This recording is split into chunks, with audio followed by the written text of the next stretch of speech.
sih Pak. Kan di video sebelumnya kita pernah bahas tentang investasi ya Pak ya. Ada yang kita colek sedikit tentang investasi nih.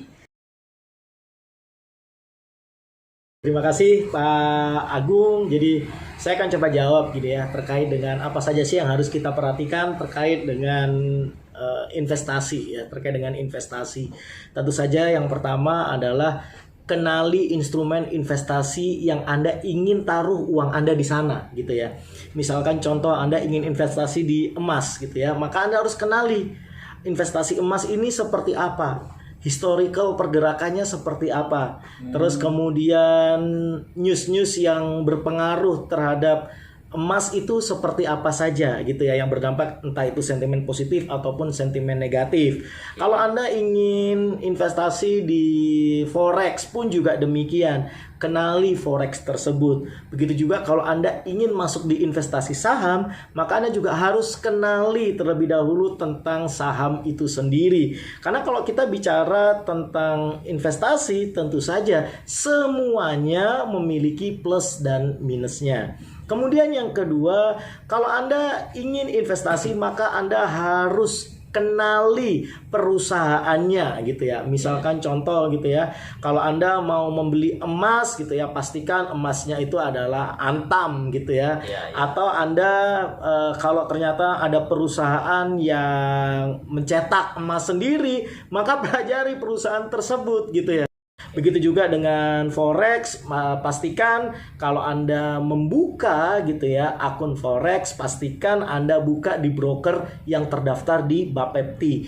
Begitu juga kalau misalkan contoh Anda ingin berinvestasi ataupun trading di saham, maka Anda juga harus pastikan Anda membuka RDN atau RDI, rekening dana nasabah atau rekening dana investor gitu ya, melalui sekuritas yang terdaftar di OJK, Otoritas Jasa Keuangan, dan BI atau Bursa Efek Indonesia. Kemudian yang ketiga, kenali profil resiko Anda dan gitu ya, sesuaikan gitu ya dengan profil resiko Anda kalau Anda ingin berinvestasi.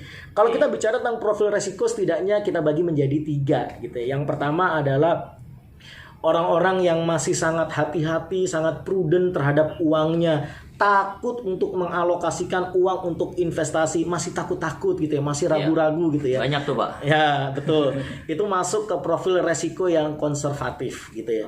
Atau yang kedua, yakni Anda ingin dapat high return gitu ya, tapi Anda nggak ingin resikonya. Nah, ini kan harusnya nggak fair seperti itu ya. Betul. Ini harusnya nggak fair gitu ya. Tapi oke lah, itu masuk dalam kategori profil resiko moderat gitu ya. Dan ada yang ketiga, yakni profil resiko yang high risk. Paham betul tentang resikonya gitu ya. Dan karena paham betul dengan resikonya ini, orang-orang yang profil resiko high risk ini selalu menginginkan return yang tinggi dan cepat. Nah, maka Anda bisa alokasikan gitu ya uang Anda ke instrumen investasi yang cocok ya, yang cocok untuk profil resiko Anda.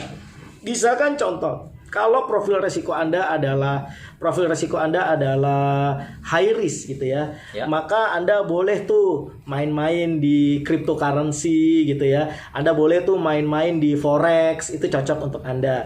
Kalau moderat ya bolehlah Anda taruh uang Anda, alokasikan uang Anda itu di saham. Nah, itu boleh gitu ya. Atau Anda alokasikan di bisnis Anda sendiri ya, atau properti. Nah, ini cocok untuk Anda yang profil resikonya moderat gitu ya. Kemudian selanjutnya untuk profil resiko yang konservatif, nah Anda boleh taruh uang Anda di mana? Mungkin di surat utang negara atau obligasi, atau Anda boleh taruh di reksadana. Nah, teman-teman, gimana tadi penjelasan dari Pak Fuad Zaki, ya kan, seorang pebisnis dan juga investor. Dahsyat kan? Saya bakalan nanya lagi di video berikutnya, nanti saya akan tanya tentang, tadi ada bahas tentang saham, tentang forex, apa sih beda-bedanya? Ya enggak sih? Oke, tetap di sini ya. Jangan lupa like, comment, and share. Thank you.